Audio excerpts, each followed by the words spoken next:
Hello everyone and welcome back to another Figurehead Reviews video. And today we are taking a look at the G.I. Joe Classified Series Arctic Mission Storm Shadow, an Amazon exclusive. Here we have Storm Shadow displayed in the front window with all of his accessories. We can see some artwork there on the side, and then we see the G.I. Joe Classified Series logo and his name down at the bottom. On the left-hand side, we see his classified files calling out his role as a Level 4 covert operative, his skill level with bladed weapons, which is Level 3, his skill as a Level 3 infiltration specialist, and then finally his Level 4 mastery of ninjutsu. And at the very bottom, we see his number designation in the series, which is number 14. On the right-hand side, we just get some artwork there of Storm Shadow, which is very cool. I like the little swirls and stuff you can see on the white portions of the artwork there. And on the back, we get that big splash page that we've seen with all the other figures. Really cool looking. I still like showing it off. And I'm not going to bother with the UPC code since this is an Amazon exclusive. You'll just have to search for him by name. But enough about that. Let's get this open and take a look at Storm Shadow. And here is Storm Shadow outside of his packaging. And of course, I'm just kidding. This is my classic Storm Shadow from 1991 that I had as a kid. Here is the Amazon exclusive Arctic Missions Storm Shadow outside of his packaging. And the first thing you may notice here, and it's certainly the first thing I noticed, is that the white part of his suit is actually a bit more of a cream color, not exactly white. Hopefully the camera is picking it up. It's very noticeable against all my white background and everything in person.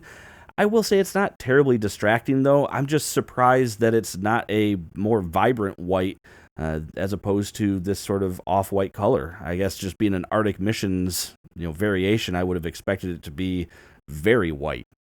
But as I said, that's not too distracting, and the figure itself is very cool. I had a lot of fun posing him around here with his various accessories, so he really does continue on some of the great things with the G.I. Joe line so far, which is to say, really good sculpt work, really good articulation. The accessories are decent. We don't get extra hands again, which is a bummer. But speaking of those accessories, he does have quite a few weapons packaged with him. Like I said, no extra hands though, which is really a bummer. I just want some fisted hands. But, I mean, given that he does have a lot of these weapons, I suppose it's okay that he has the gripping hands for them.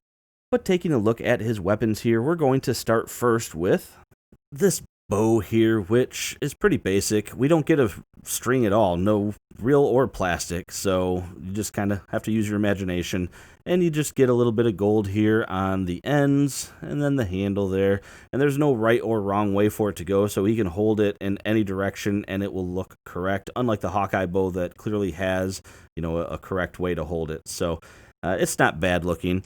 And then with that, we do also get an arrow, which is kind of odd considering we have all the gold fletching and everything here on the ones in his quiver, but we get a solid white one here. And I thought for a second that this little nub at the end would help him hold on to it, but I mean, I guess it does, but my poses that I had to do was more having him holding on to the fletching, than anything. I don't really care for this. I'm not going to be using this arrow. It doesn't clip on. Like, I would have appreciated just a little thing where maybe we could have popped it in so that it would have been on the bow, but yeah, oh well. And then we do get this pick here, which is pretty cool looking. And actually that figure that I had from 91, that figure came with a little pick as well. So I think that's cool that they included another one. And I think it's very fitting for a figure that is supposed to be on an Arctic mission to have something that he could use to chip away at the ice there. And then we do get a grappling hook as well, which again, another very basic design. So nothing too fancy there. It does have a pretty long string with it. I mean, yeah, that's quite a long string. I'm not sure exactly, I didn't measure it, but that's pretty cool. I will say that out of the package, it's wrapped around here, so when you first pull it out, it's going to be all looped up and everything like that. So what I did is I just took a iron and I put it on the nylon setting or the low setting, and I just ran it under the iron. I basically put the iron on top of it and just drew the string through the iron a few times, and eventually it straightened it out just fine and got rid of all those little twists and everything. So if you want to have it straightened out, that's an easy way to do it. Only took me a few seconds. And then finally we do get his katana here, and I know it's kind of overexposed there. That color just, it's, even though it's still off-white, it still picks it up. But we can see some great detailing here. We see the clan logo, and we get the silver paint there on the blade, and it's well sculpted, and yeah, it looks good. And I love that the handle is long enough that I was able to get him in some poses there where he can actually hold it with both hands. I love that fact about the posability with these figures. And then he does have a sheath for it, which goes on the back of the quiver. I guess I'll mention the quiver while we're looking at it. It does port in right in the back there, and then it has a hole here so that you can port in the sheath, and then of course his katana will fit in the sheath without any problem there. Now, when standing straight up, Storm Shadow is coming in at about 6¼ inches tall, which makes him 15.9 centimeters, which makes him the same height as the Snake Eyes figure, so very fitting there. But with that being said, since we don't have any other accessories to look at, let's go ahead and jump in here and look at the paint and sculpt on Storm Shadow. And getting up close here, so I didn't mention the hood here when I was going down the accessories, but it is removable. But looking at it real quick first, you can see some actual texturing there in it, which is really cool. I mean, the sculpt work is pretty basic. It's a hood. I mean, you got some good sculpted fabric lines there and things like that. But otherwise, it's nothing too crazy. I like the little point there, and it doesn't really get in the way too much. You can turn his head and still kind of pull it down if you want to. So I was actually pretty pleased with the fact that it doesn't seem to impede the articulation on the head very much. If you turn too far to the side, then this lower piece there, of course, might ride up a bit, but that still doesn't look terrible. It does come off quite easily, though. I mean, you can basically just pull it out over his head, and there you go. Now, looking at this piece here, again, you get some very cool detailing in the just the fabric lines and things like that, but you can actually see the texture there in that hood, so really cool looking. And then getting up close here on the eyes, you can see some decent paint done there. Not too bad. Flesh tone stayed mostly in the lines, so yeah, I'm pretty happy with that execution. Looking down at the rest of the body, so this piece, much like Snake Eyes has like his straps as a separate piece, you can see that this is a glued on piece, so you don't have to worry about separation of paint or anything like that between this upper and mid torso there. The little white pieces are going to be painted on there, and those, hopefully it shows up. You can see that those are whiter than the material used there, so not too bad looking still, but that does, I don't know, I won't say it throws it off because it still looks pretty decent, but it is kind of interesting that they have the white paint but then that cream color there. Looking at the gold, yeah, not bad. I mean, it looks like it came out pretty good. We actually get this piece here almost looks like it's painted kind of a gray. Like, it's not the same paint as that, and it's certainly not the same shade as that. So I don't know what they were going for with that back piece, but still looks pretty good. These shoulder pieces are going to be attached to this, I guess, this chest piece there. They're independent of the arms, so you can see you can move the shoulders around, and that's not going to get in the way. So really cool there. We just get some cool body armor, and again, you can see the fabric details going through. And I didn't even think to look, honestly, but these look like they're probably the same hands as Snake Eyes. I wouldn't be surprised. And then, yeah, not a whole lot else that's like stunning on here. I mean, this piece looks good, decently sculpted. And then the only paint that you have on it came out looking good. But a lot of pouches. I mean, it would have been kind of cool if we would have got a little bit more paint there, like the buttons on the pouches, but I can deal with that. And then we can see just again continuing down that fabric sculpt detail, continuing all the way down, and even on here, like you can again just see all the little bumps and everything.